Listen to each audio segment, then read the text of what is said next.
வணக்கம் நண்பர்களே. இன்றைய கதை அன்பு பேசாத மொழி.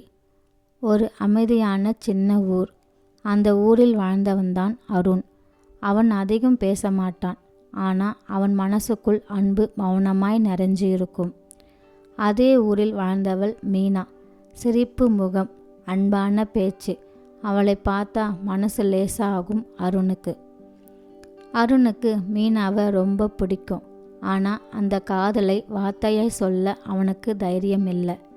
பேசாமல் இருக்கிறதும் ஒரு மரியாதை தான் நினைப்பவன் அருண். ஒரு நாள் மீனா ரொம்ப கவலையோடு இருந்தா. அவளோட அம்மாவுக்கு உடம்பு சரியில்லைன்னு ஊரில் பேசிக்கிட்டாங்க. அருண் எதுவும் பேசலை. ஆனால் அடுத்த நாளில் இருந்து தினமும் காலை மீனாவின் வீட்டுக்கு முன்னாடி பால், பழம், மருந்து என மௌனமாய் வச்சுட்டு போயிடுவான். யார் வச்சுட்டு போகிறாங்கன்னு மீனாவுக்கு தெரியலை. ஆனால் அந்த உதவி அவளுக்கு பெரிய ஆறுதலாய் இருந்தது. ஒரு நாள் உண்மை தெரிஞ்சதும் இந்த எல்லாம் செய்தது அருண் தான் என்று மீனாவுக்கு தெரிந்தது. மீனா அவனை பார்த்து கேட்டா, ஏன் இதெல்லாம் பண்ணுற? நீ எதுவும் பேசவும் இல்லையே. அருண் சின்ன சிரிப்போடு சொன்னான், அன்பு பேசணும்னு அவசியம் இல்லை. தேவைப்பட்ட நேரத்தில் இருந்தாலே போதும்.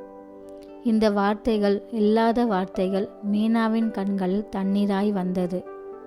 ஆனால் விதி அங்கே நிற்கல. அருணுக்கு வேற ஊரில் வேலை வாய்ப்பு வந்தது.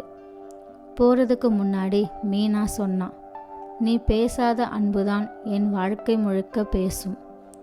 அருண் திரும்பி சொன்னான், வார்த்தைகள் குறைஞ்சாலும் உன்னோட வாழ்க்கை நான் முழுமையாய் பார்த்துக்கிறேன்னு வாக்கு கொடுத்தான். உண்மையான காதல் வார்த்தைகளில் இல்லை, அது செயல்களில்தான் வெளிப்படும்.